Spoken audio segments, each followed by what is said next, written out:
The first year we've had some real success in growing onions, annual onions, and this is without any plastic, no mulch in the form of plastic, no drip irrigation or irrigation at all.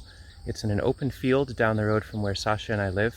I'm doing the harvest right now on one of the varieties that's finished up, Stuttgarter. I guess it's a winter storage, and I thought it'd be fun to show how that process looks. For folks that enjoy this channel regularly, this is old news to you, but for new people, this field right here, so this is the southernmost of 3 fields or 3 blocks that we farm in our neighbor's landscape here down the road from us. This is about 1/3 of an acre, 1/4 acre or so.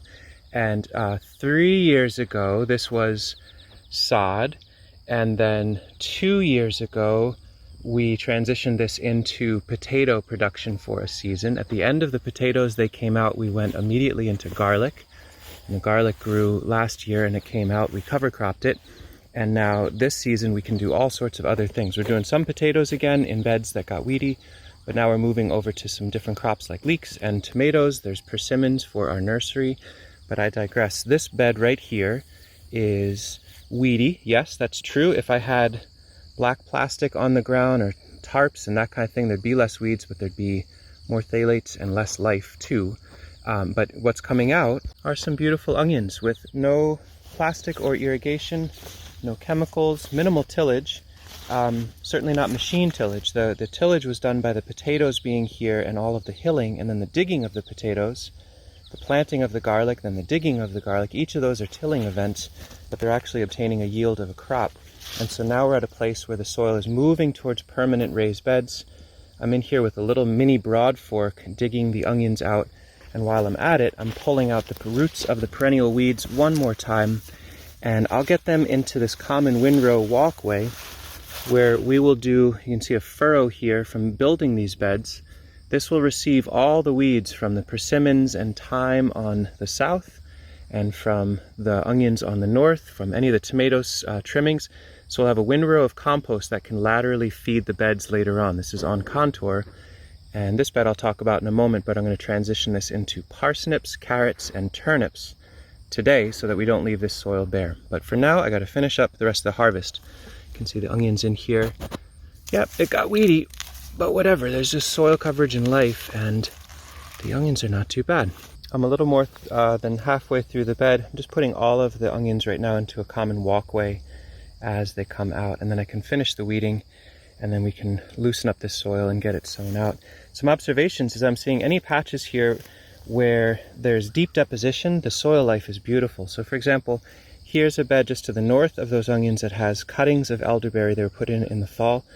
To the north of them are tomatoes growing up through wire, there's leeks, there's hazelnuts, and the way we do both weed suppression and soil building is through deposition. And so this is going through with an electric riding mower and maintaining the field, trying to do high pass harvests over the white clover so that they can stay, and taking grass, and wherever there's weeds we pin it down with grass. When we get wood chips we pin it down with that. If we have charcoal and compost from the chicken yard, we put that down, and rather than weeding, we're just saying, okay, more mulch, more mulch, more mulch. And doing that same treatment here in the onions, some of these blocks I'm seeing pill bugs, there are earthworms. There's a rudeness right now in that I'm seeing them and then I'm blabbing about them instead of finishing the job. But I'm going to make sure to get all the onions out, get the weeds out, get it finely textured with some hand tools and sown, and then we'll put all of that mulch right back once we water them in. So before noon, the soil will be covered again and set in motion to the next crop. What I will not do is do this work and then, we'll leave it for a week or two. Maybe I'll hit it with a tiller and open it up again, let it cook out the weed seeds.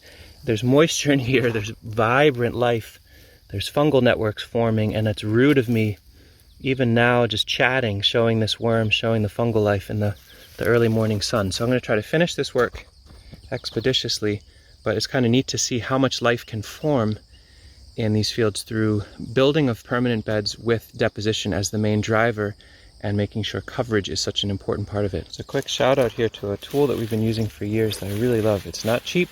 This could definitely be something that a local fabricator where you live could make, but it's somewhere between a garden fork and a broad fork. These are the folks that make them. I think they still make them. We're definitely not sponsored by them. We purchased this ourselves. This was over 200 bucks at the time, but I find myself using it for pretty much every harvest that has roots involved because it helps break up the soil immensely. It can decompact 14 inches at a time, which is kind of nice. 2 passes down a bed and we more or less cover them. Yeah, neat tools to have. This Japanese tool from One Scythe Revolution. Again, not that cheap, but really well made, beautiful, dense hickory handle. Investing in some of these good hand tools means we get to have them for our whole lifetime and pass them off to Zelda and maybe even her kids. So the primary first pass is done. As far as I can tell, all the onions, except for maybe a little scraggler here, there, are lifted out and harvested into the walkway to the north. All of the weeds are in the windrow, the deeper windrow here to the south, to feed the shallots and the persimmons and ultimately feed these beds again.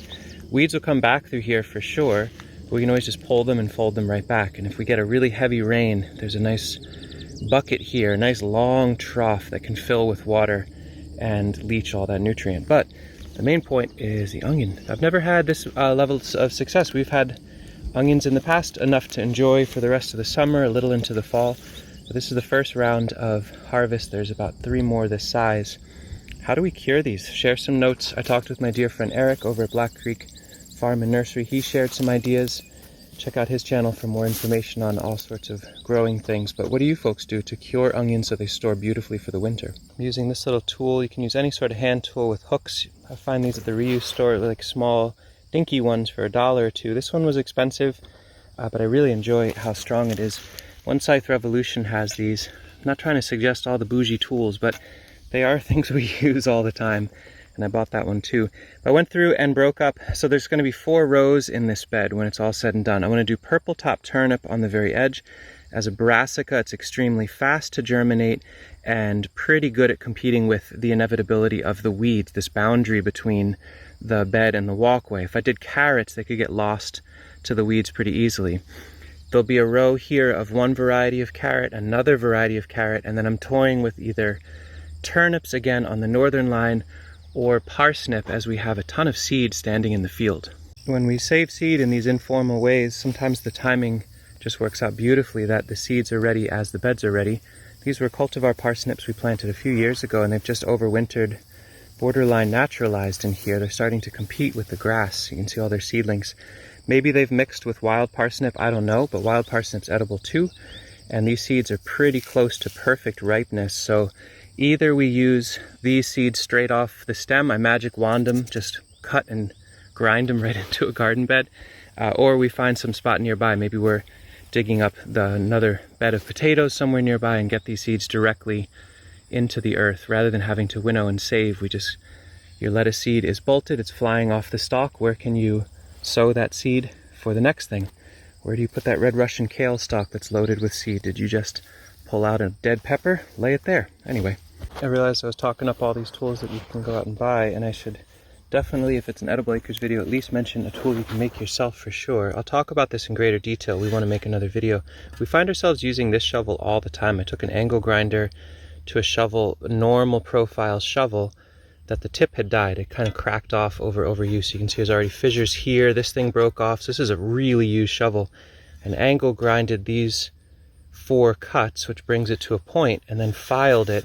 And this is amazing at sneaking in around delicate crops, getting around carrots, popping beets, that kind of thing. So you can DIY that one for just the cost of whatever shovel you don't use anymore because it's cracked at the tip. 1 row of purple top turnip, 1 row of scarlet Nance carrots. So we're at late July. This should almost certainly ripen or mature into a storable turnip by the fall. The carrot's a little bit of a question mark, but it seems pretty reasonable that they'll work out. I got to work up the northern half of the bed, but first get the onions out and onto crates. The onions are out. These are going to move home, and barring other ideas coming in when folks watch this video, probably lay them somewhere sunny, partially shady with good airflow, definitely protected from rain and with good mesh space between them. These are all onions that came out with really nice size. They look like they should be able to cure down nicely. Maybe I got this one a little early, but a lot of them are flopping over. Feels like the right time. I'm just going to leave all the skins on,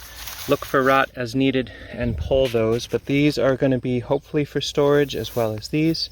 And then these had the slightest bit of question mark here or there, so they'll be set aside for Sasha to use for summer processing and fresh eating. All in all, I think this was about 3 pounds or 4 pounds of onion sets that I bought in the spring. probably like $5 worth of starts, which I could have done from seed and made it less expensive, but still pretty good yield. And a really worthwhile note to call myself out on this. I was talking such a big talk of, oh, we don't use black plastic, we don't use irrigation.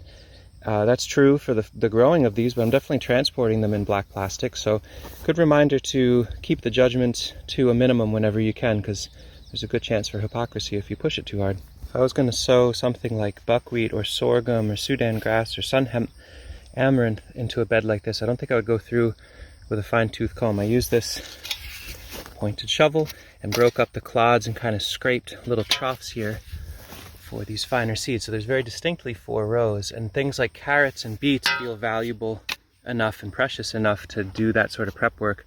Cover crops, I probably could have just thrown it on there and scuffed it in.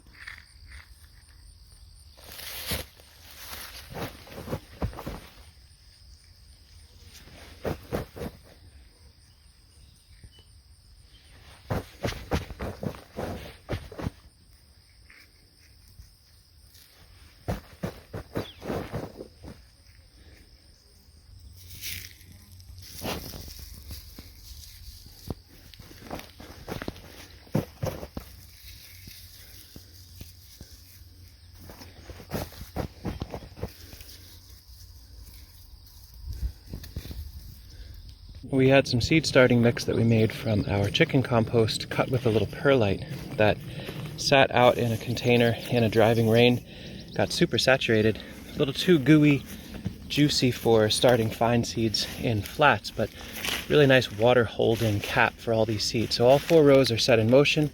Purple top turnip, 2 varieties of carrots, and parsnip from Save Seed.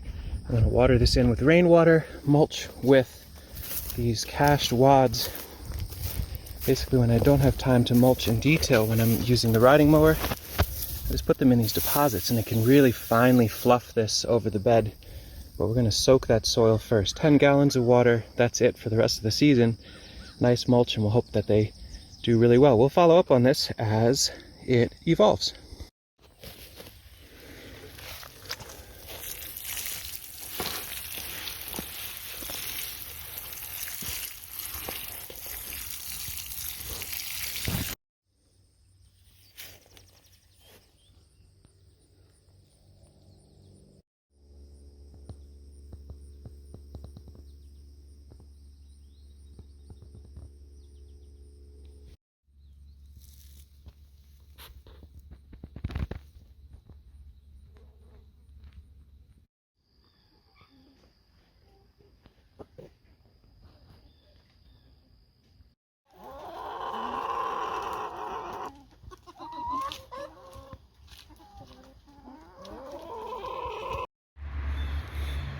It'd